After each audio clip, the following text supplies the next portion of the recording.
Stoa is a digital campfire where we cohere in dialogue about what matters most at the knife's edge of what's happening now.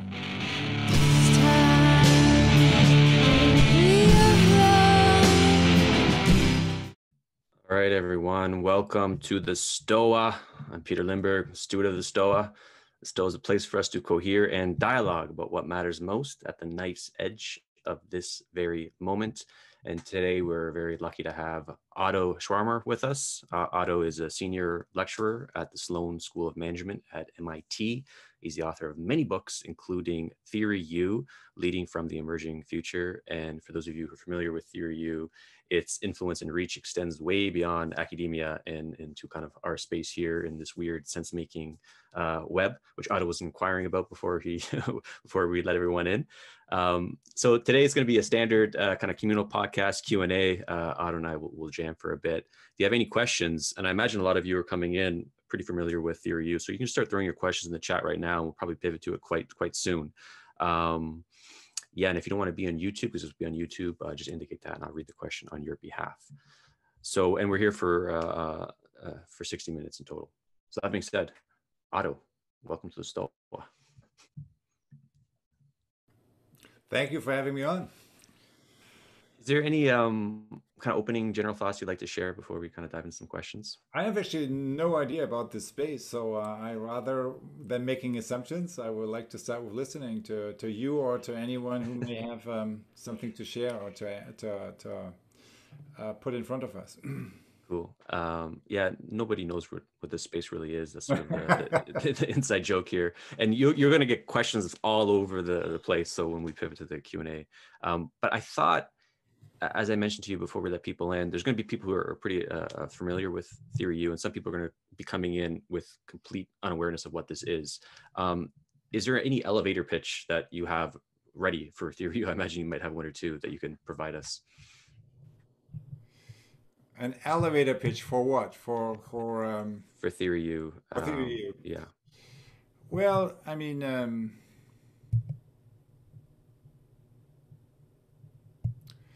So one term I have been using for explaining theory. I'm afraid this is not going to be. That's a long elevator ride, but we got time. We got time.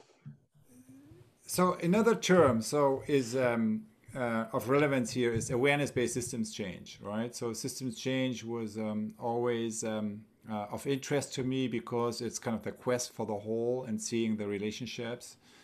And awareness-based systems change. So there is a way of summarizing it in 3 or 4 principles. One is that you cannot understand a system unless you change it. Famously, Kurt Lewin, right? So that's kind of the founder of action research.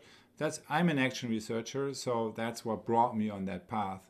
Then the second sentence is, you cannot change a system unless you transform consciousness.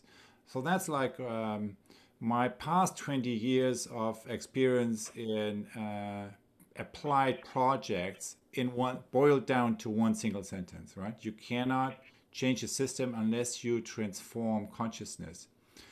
So unless there is a shift somehow from an ego to an eco perspective or from a silo to a systems view. Then, if that's true, let's just assume that. That leads us to the third point, which is how. How do we do that? And that's the third line, which says you cannot transform consciousness unless you make a system see and sense itself.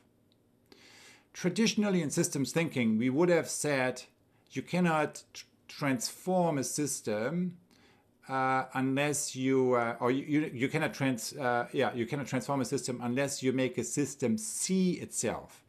But I think what we have been learning over the past decade or so is that just as important as systems thinking is systems sensing, because what we see is that generally speaking, right, we know what needs to happen around climate and around all these other things. That's in our mind. but then what we do is something else. So there's a decoupling on the level of the collective between the head and the hand. And the only way to bridge that gap is by activating the intelligence of the heart. So that's where the sensing comes in. So it's not enough to make a system see itself. Then I know what's broken, but what is the change in behavior? Nothing. I just know more. And so that's the third corner point, I would say. It's kind of making a system sense and see itself, right? Activating the intelligence of the senses, of all the senses.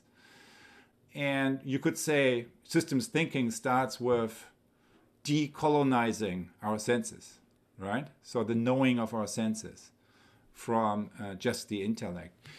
And then, if there was a fourth one, and so the fourth one was actually suggested to me by one of the indigenous leaders, Patashi is his name, from Brazil. And when he looked at the first three principles, he said, you cannot do all the above without being the system, right? To do all the above, you need to be the system. So echoing Gandhi and others, of course, that we need to embody the future that we want to see. So that's like in a nutshell, a little bit my own journey. And as I said, a pretty long elevator ride, but that is the territory of my inquiry, let me put it that way. And so we're getting a bunch of delicious questions already. I'm curious, personally curious, of how you see the influence that just is well beyond academia. Like we have Ria Bach in our wisdom gym every Friday, and she does collective presencing, and she was greatly influenced by your work. How familiar are you with the wider we space integral scene that has taken to your work? Somewhat. I'm somewhat interested, but I'm like kind of the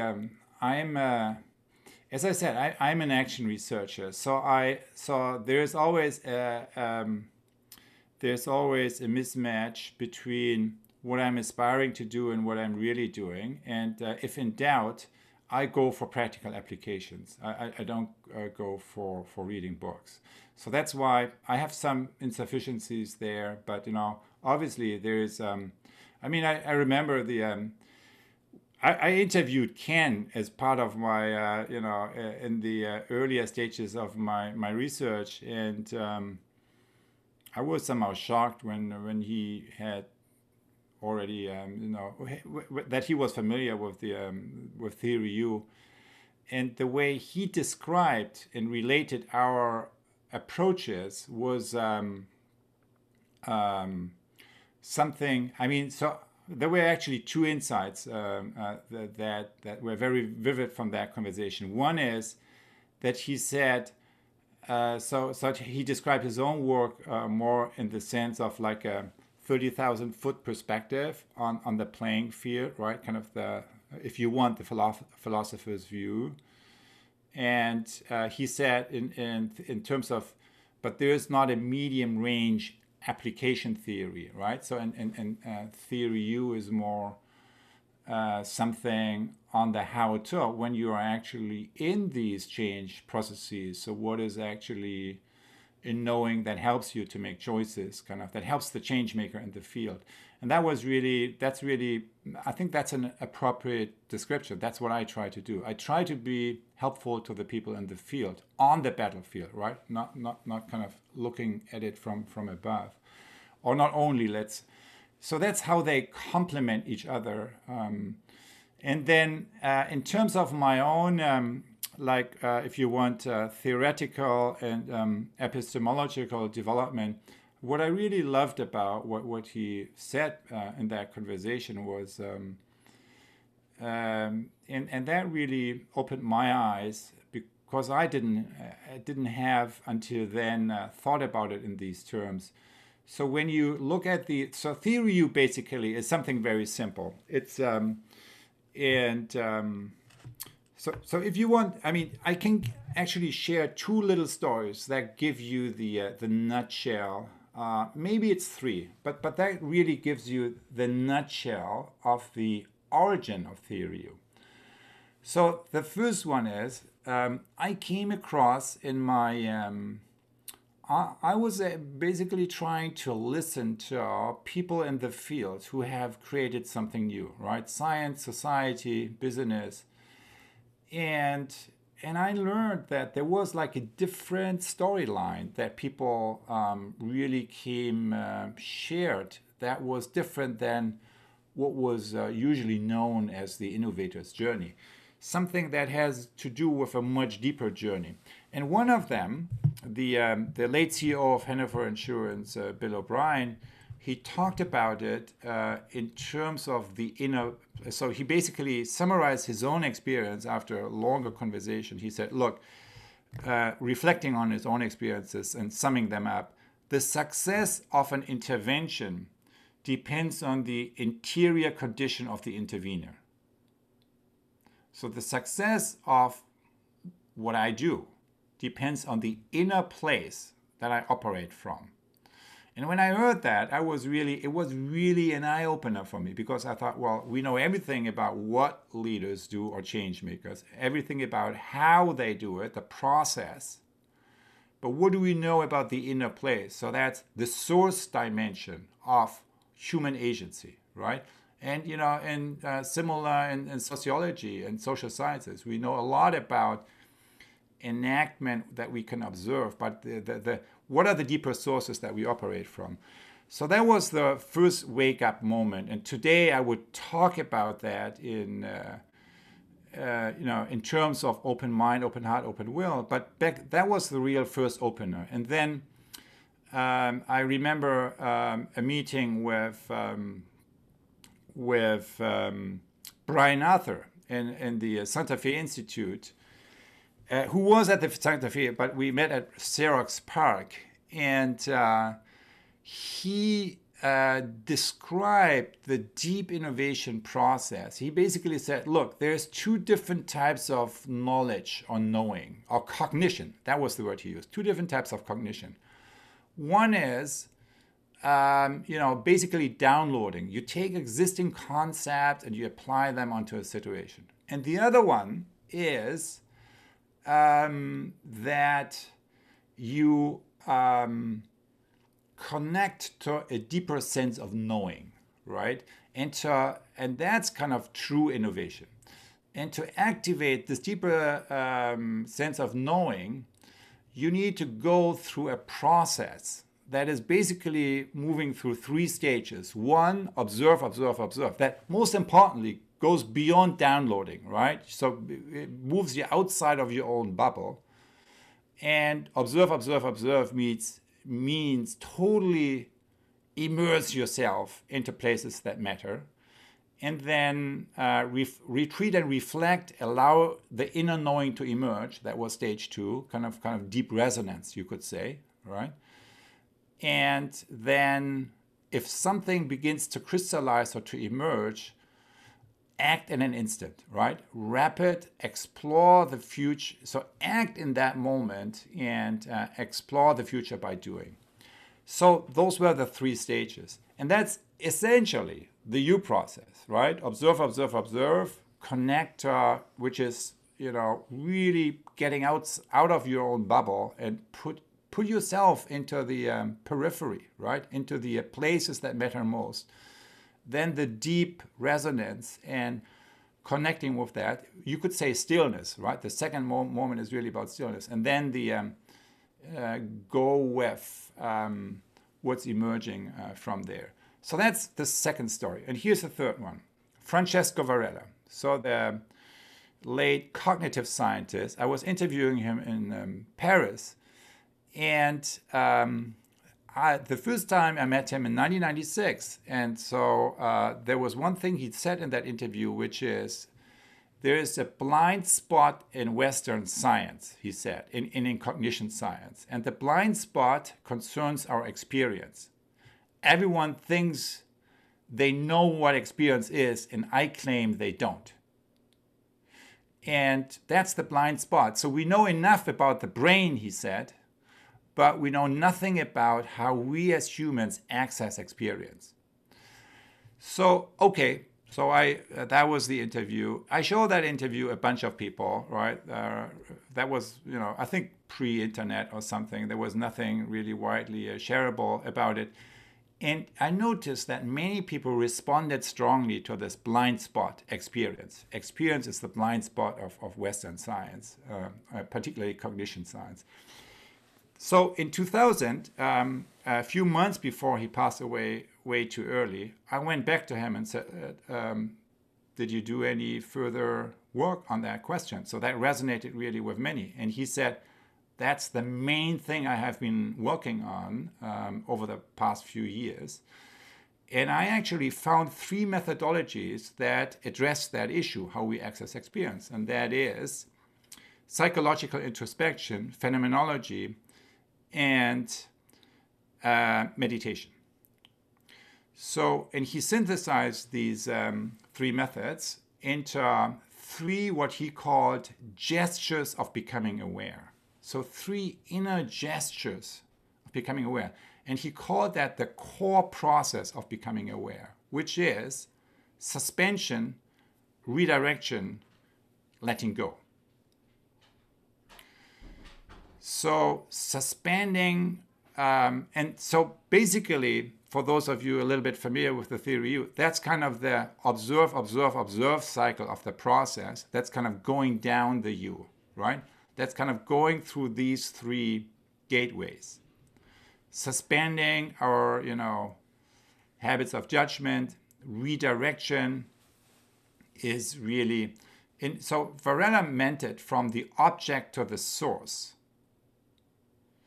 And then the letting go and letting come is really kind of into connecting to these deeper levels. So when I heard him describing that, so I had this experience, I thought, well, I have seen that before. What he described, so these cognitive shifts that you go through, for example, when you meditate or when you go through the phenomenological process, I have seen that before. But I have seen it in groups, right? So when you take a group through a process, say a weekend retreat or something, you work on some topic, that's exactly what you go through. When you are lucky, right? You go through these 3 gates. And so in that moment, I realized what he described on the level of the individual, I had seen many times on the level of the collective. So it is in reality a matrix, right? Where these shifts cannot be only observed on the level of the individual, but also on the level of the group, on the level of organizations, and on the level of whole systems. And that's basically what Theory U is. So I saw the matrix, I just spelled it out. That's the book Theory U. That's awesome. And then, sorry. And then Ken Wilber, right? So that was, I told that whole link really to, so for me, Varela's work was really important because it is the 3 turns of how to become aware, right? So how our attention is shifting from one state of awareness to the next one. That's what Varela described. That's what I saw. Kind of that's what, now, Ken Wilber looks at this and says, yeah, interesting. These are the different ontological levels.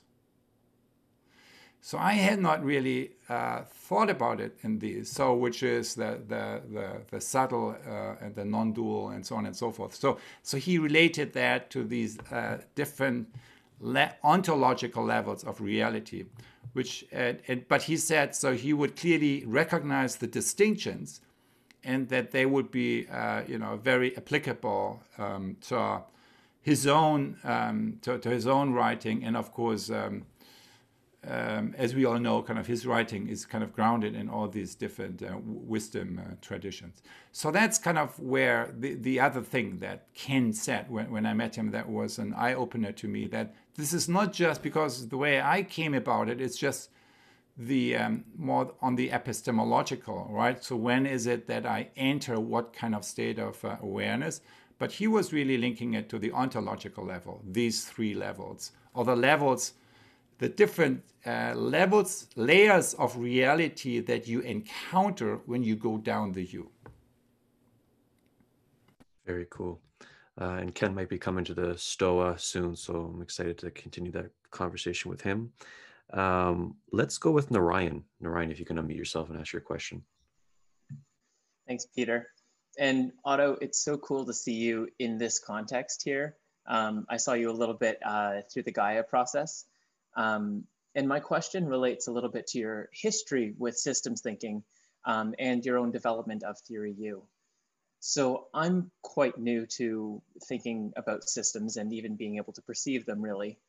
And I have a sense that the present moment is different than certain moments in the past for this style of thinking. And I'm curious, just because you've had decades of experience in this field, talking to people on the cutting edge of this style of thinking. I'm wondering if you have anything that you could share about what the present moment is sort of showing about systems thinking and what sort of possibilities you see for the future.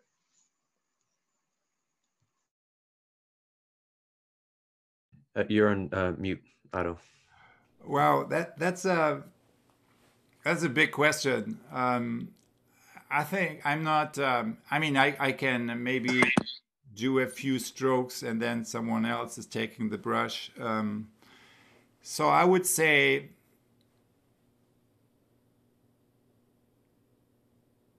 so one way of,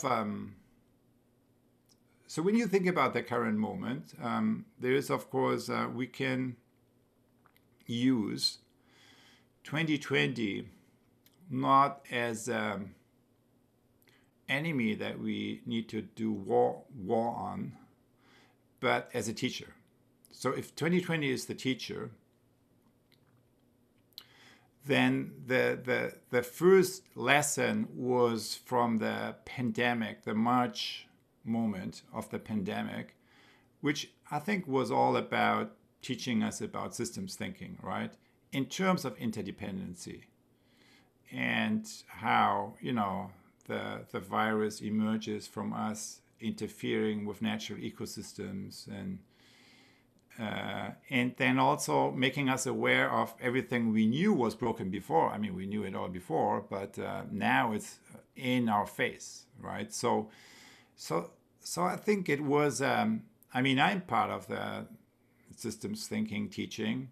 I would say there's not a single systems thinking teacher on Earth who has been nearly as effective ever than the COVID-19 was, right? The pandemic, right? That was by far the most effective teacher. So reality is the teacher there.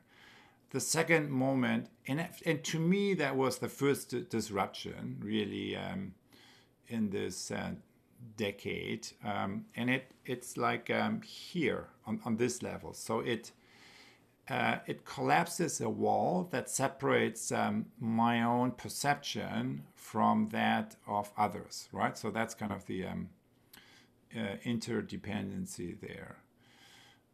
So I become aware of that. The second moment that happened in my experience was Black Lives Matter. And that was another wall that collapsed, but it collapsed here. Right? It collapsed on the level of the heart. It collapsed on, so suddenly, and to me it felt, so suddenly I could feel what others could feel, fellow community members, fellow citizens. Now, there was suffering before. I knew about the suffering, but did I really feel it? I guess not. In most cases, not.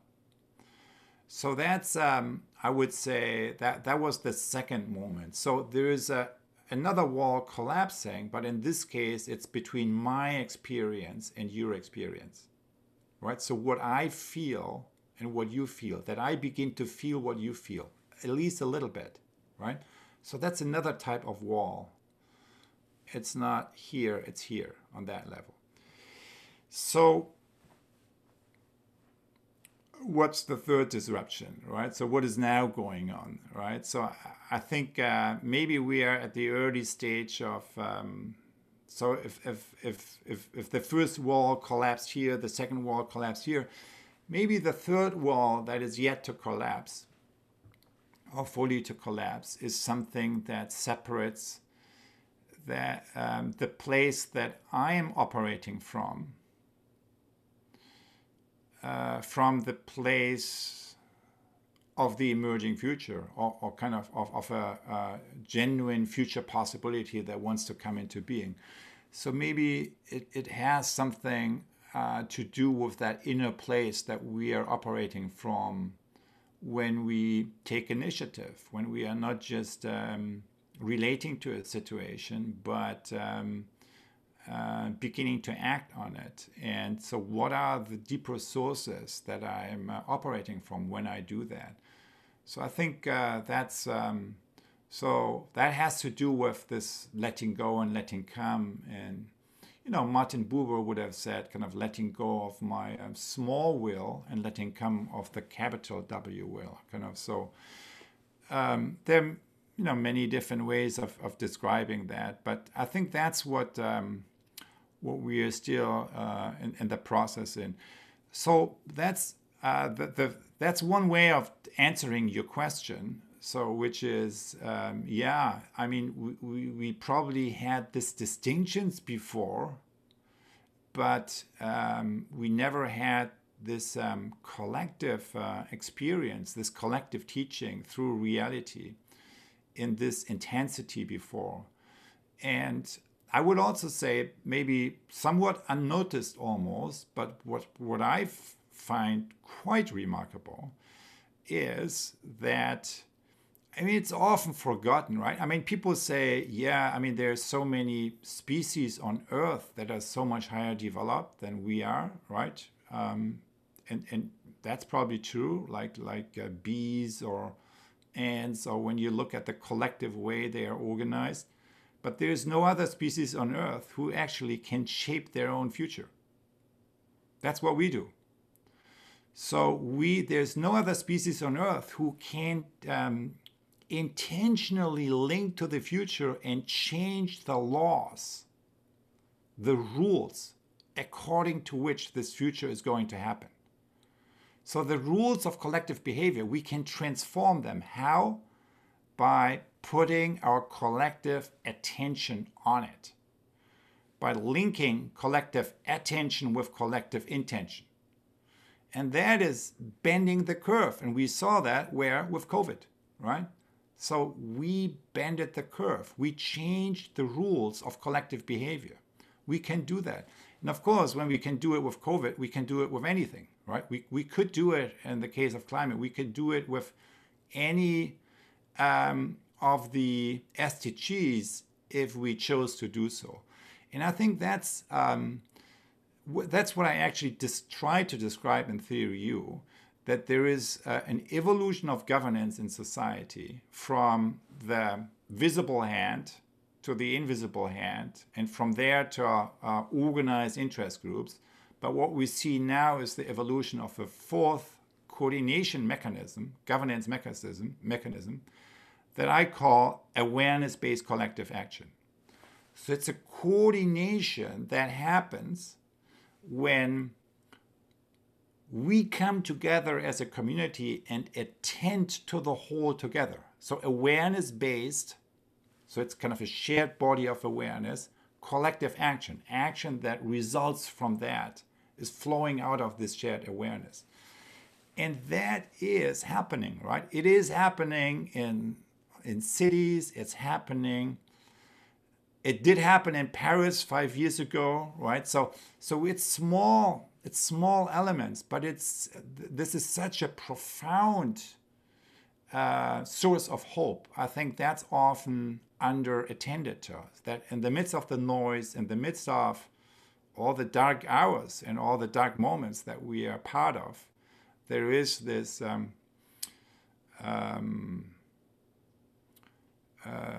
significant, almost incredible kind of source of sense of possibility that I feel and that I think we see beginning to manifest.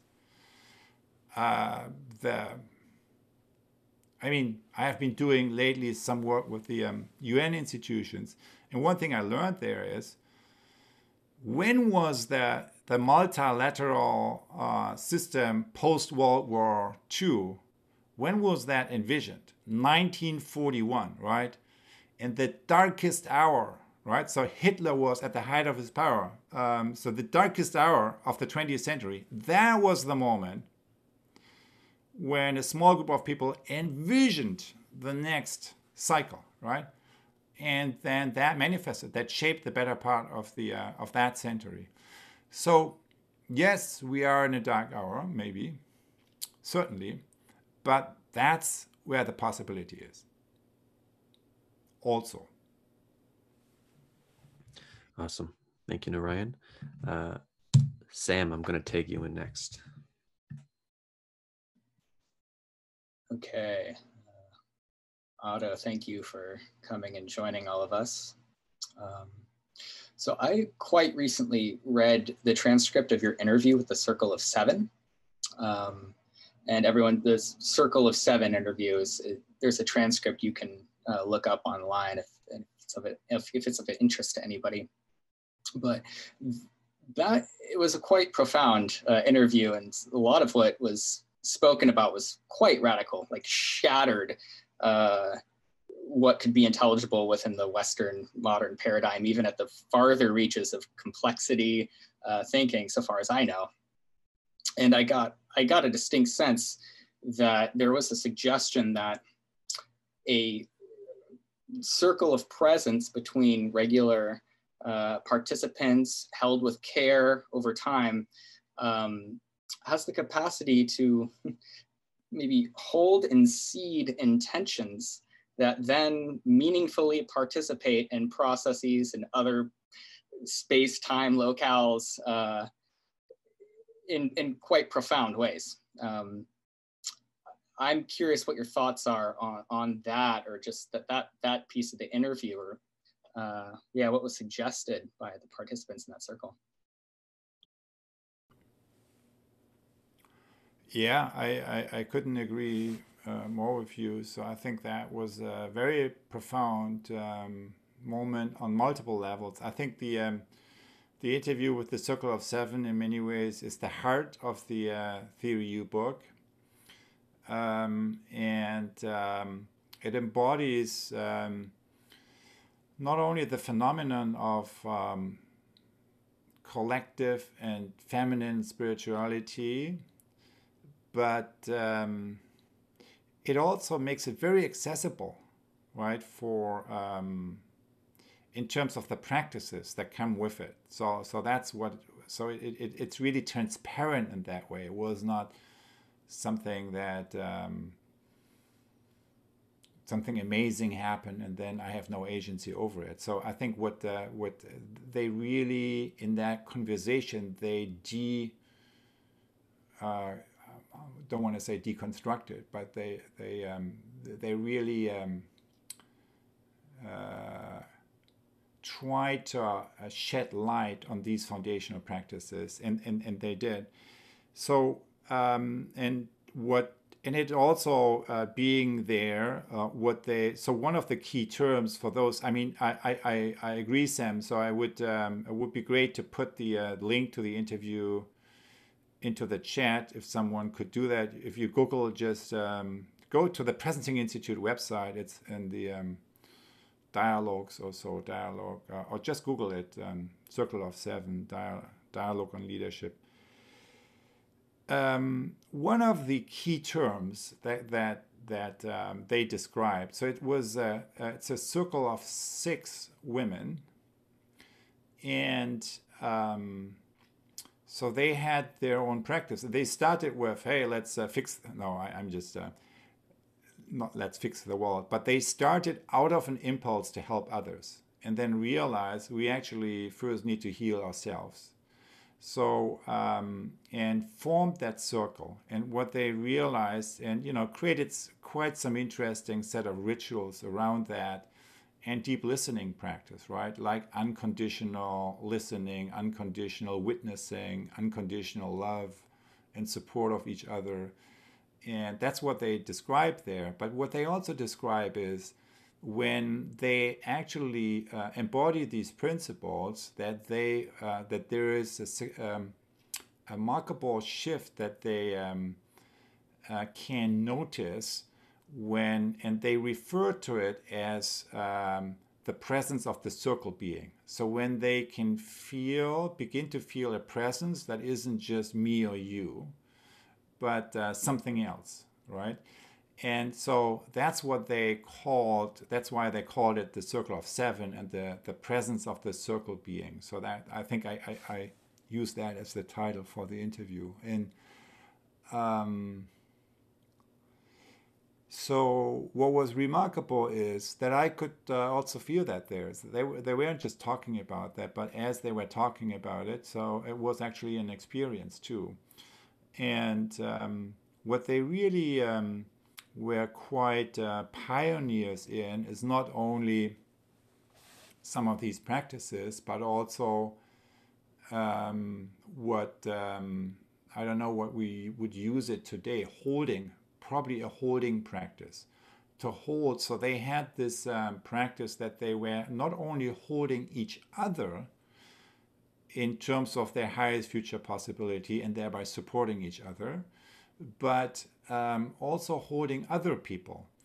So it's one thing, of course, to have this profound experience when you get together as a circle. And then it's another thing that if you keep holding each other in terms of your highest future possibility, but also in terms of your struggles that you're up against, that this is actually a very tangible,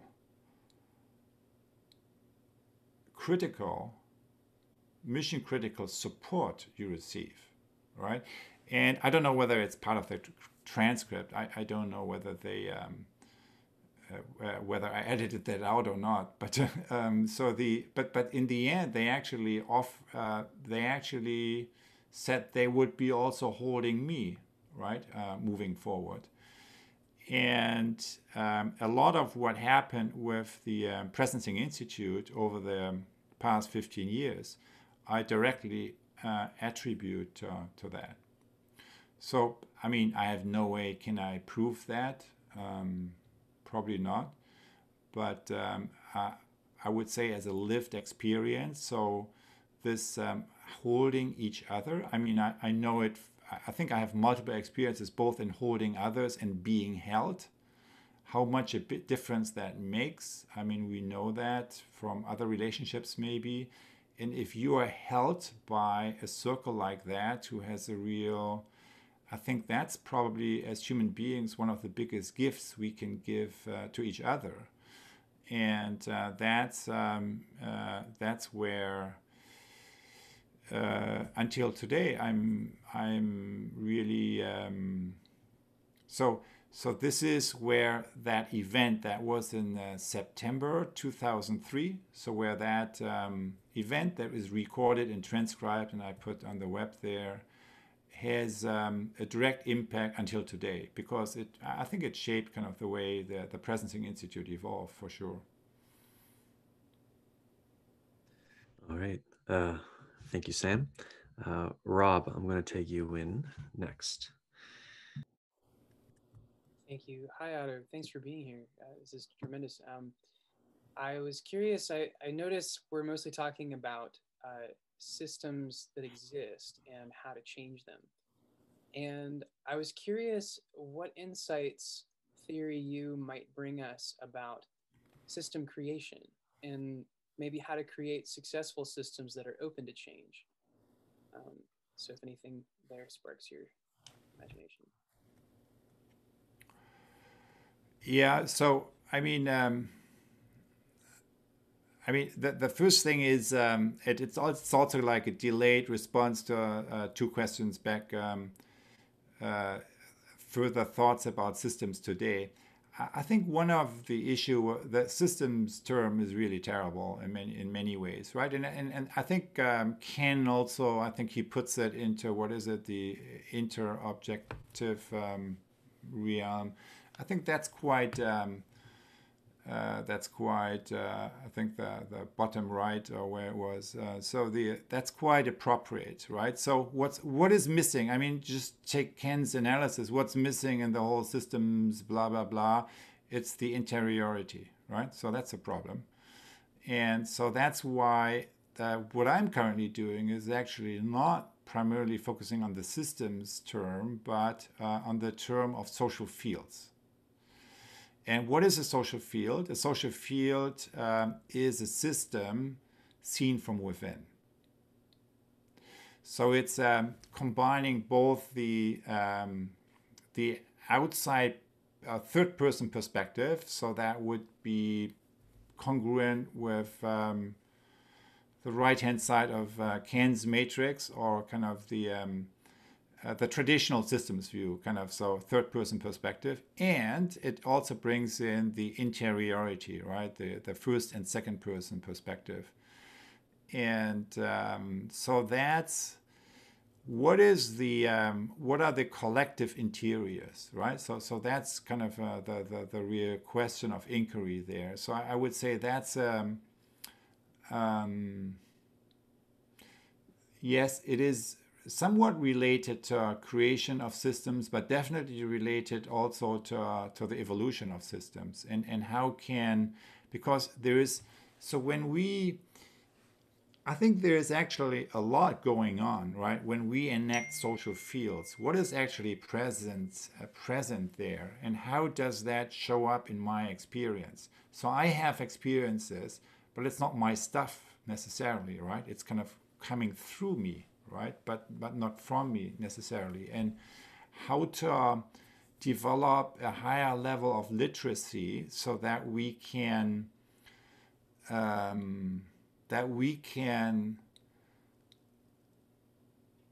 give language and put awareness on the beingness of these systems, right? So, and when you go through the you process, right? So one way of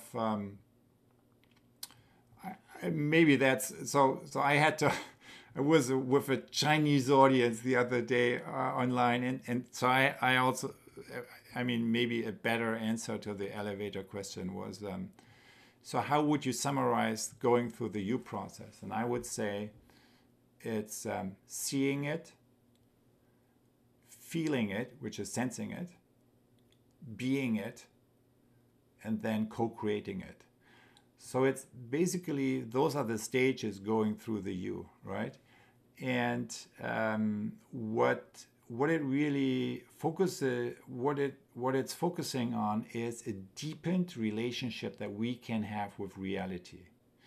And I think one of the biggest dangers we have in this century is just getting stuck inside our own bubble, right? Including all the virtual stuff that everyone is excited about. And so that's losing the resonance, losing the connection to, and that's kind of the, the Trumpism, kind of the toxic collective stuff that we enact. It's all based on getting stuck inside our own bubbles, right? Getting stuck inside the downloading. And so for me, really, so coming back to the fundamentals, right? It's really about deepening our own capacity to relating to reality, to relating to each other, to relating to ourselves around this, seeing it, feeling it, being it, co-creating it. And so that's from a systems view, if you want. So that's like how you co-evolve and how you... So I would say somehow, if you maybe that's a last attempt to respond to your question. What is it, and more like from an experiential point of view? So we live in a moment of disruption. Yes, kind of there is a whole set of old structures and old ways of operating that is about to hit the wall. Basically, one civilization dying and another one, if we are lucky, about to be born. And that when we are lucky, we, in our better moments, we are part of. And so going through the you is really, so the way that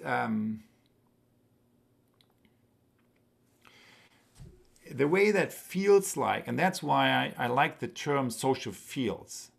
So from an experiential point of view is, so when you are moving to the other side of the U process, when you are moving from the dying to the being born part of the equation, so to speak, I think there is so if I'm in the old structure, I'm here as an individual, and I have all the structural impediments or this, so the forms of the old structure around me. So that's how it feels like.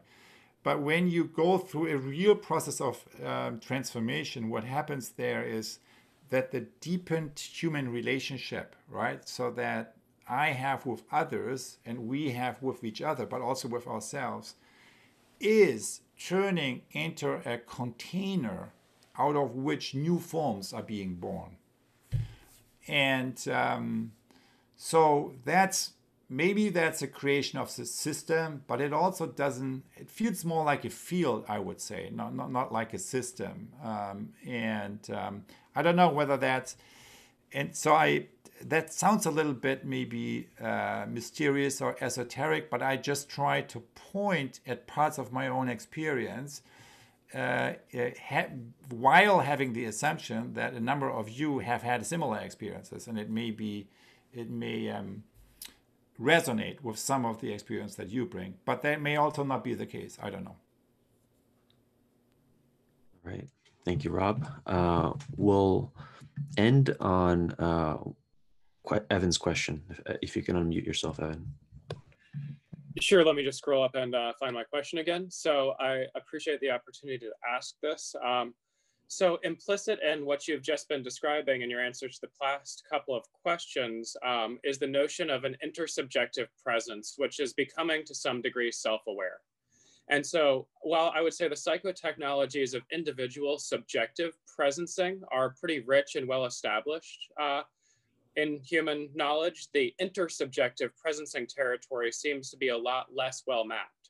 So I'm wondering if you have any specific pointers for us as to practices, thinkers, or communities that are doing the intersubjective aspect of felt presencing particularly well, or that might be useful resources.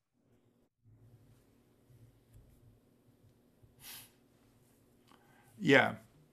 So, by the way, just to start with a footnote, I'm sometimes not sure whether, I know it's the correct term philosophically, but so is it really true that it's intersubjective, or isn't there also a transsubjective part of that? So sometimes I wonder, because the inter is like you have a subject here, and then you have the inter. So that seems to not quite resonate with what it sometimes feels like, because and then what is a better term? Probably transsubjective. That may have other baggage, that term, but never mind.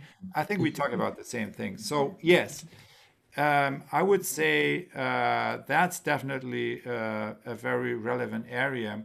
We have been at the Presencing Institute.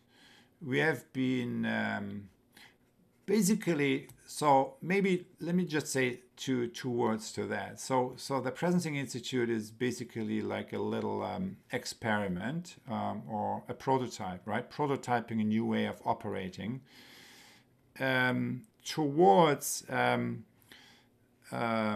way of saying it is democratizing access to vertical transformation literacy. Right? So we live in a moment of massive disruption, massive transformation. What's not there is transformation literacy. That's basically missing in all our institutions of education and most other institutions too.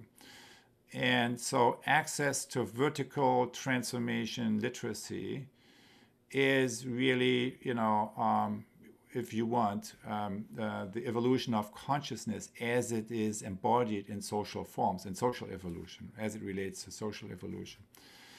And so we do that. So that's basically so this kind of democratizing access to these methods and tools. And you can think about that. It's a prototype for the new university, right? Because that's why societies have universities, right? To provide these holding spaces where these deepened dormant capacities can be activated. And it does so by integrating science, spirituality or consciousness, social technologies, right? So, for example, what I mean with social technologies is really clear protocols of interaction. For example, the case clinic. So we have developed a few tools. Basically, it's a set of tools that allows us to experience this intersubjective / transsubjective realm with more precision. And then social arts and societal transformation, right? Putting all of that into the service of helping society transform, right? So in other words, kind of the university needs to invert itself out of its own bubble and into the different areas of transformation of society. But so let me just talk about the social arts part of that. So the social arts part is absolutely critical for investigating this intersubjective realm for two reasons. One is, if you want to activate these capacities, you need practice fields, right? And social arts are among the most effective practice fields. Because you can't just say, okay, guys, so this is what you need to do, and now you do it, right? So it's not happening in the old context. You need to create this practice field, a new container, like the Circle of Seven did, right? They came together for, I mean, such a session, it took forever, right? I don't know, remember, it was like 2 days, I don't know, 1-2 days is nothing, right? So there's like a different holding space. And so we need to create that. And we have found social arts to be very effective. One of the social arts we developed first, and which we will publish a book, Arana Ayashi will publish a book around, is social presencing theater. And that's basically delivering on this intersubjective realm, because it's a mode of inquiry that makes visible qualities of relationships that usually remain invisible, and thereby can be used in a variety of ways. One of the ways is to be used as a mapping tool, right? That creates a language which makes the invisible part of systems change visible to all its participants, and thereby discussable, right? Because if you are in a system, you can't discuss the what's invisible to most. You don't have a tool to really get any traction on that.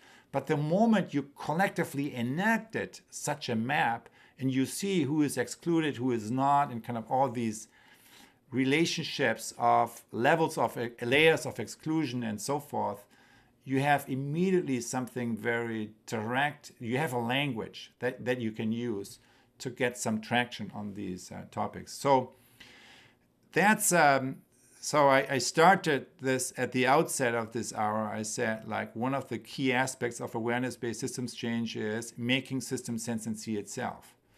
And the how is social arts, right? That's a big piece of that. And social presencing theater has been used for the past 10 years in our work for interventions, right? Creating these practice fields. But what we now do is even more interesting, which is using it as a research tool, right? And beginning to decipher the archetypes, right, of where stuff is stuck and not moving, and kind of where where developmental potential lies, and what it looks like on the level of the individual, what it looks like in a face-to-face group, what it looks like when you map a larger system. And that's so I'm inspired a little bit by that through Peter Sengi's earlier work on systems archetypes, right? I always found that very interesting, because he had these archetypes, and you take these concepts and they're like a lens. You can apply them onto a situation and you see certain dynamics highlighted that otherwise maybe we are more likely to miss. And so maybe kind of in this intersubjective realm of deep structure change, that's what we are missing so far. We don't have the tools that make this kind of these subtle shifts in relationships visible in real time. And that's where, for example, social presencing theater is one of the gateways into that territory. And I hope that in the future we'll have many more. Because if that is existing, I think we would probably have a much better way of developing our institutions, because we would be more aware of these mostly invisible container conditions that allow more co-creative relationships to evolve naturally or to unfold naturally. Awesome. So thank you for that question, Evan. We're at the top of the hour, so we'll close out in a moment. But Otto, any final words for us today, or anything that came alive for you throughout the hour? You're on mute again. Sorry that I seem to have been talking quite a lot rather than listening. I found the questions quite stimulating, and I think today, I think in the past, the real philosophers, maybe took walks in Königsberg, or lived in the world of books of other philosophers. And I think we now live in a world where maybe the philosophers of the future are out in the field doing stuff, right? Not doing stuff, but they have a much more direct interface with the social transformation, with the transformation of social fields and social systems, right? The deeper subtle realm that we have been discussing. So that's where I would also say, kind of, those of us who are inspired both by Ken's work on the one hand, and the real applications on the other hand, right? So we are actually in an interesting place there. Because if you're a philosopher today and all you do is read books, I think you're not very likely to come up with something interesting. Because interesting in terms of relevant to the moment of history we all live in.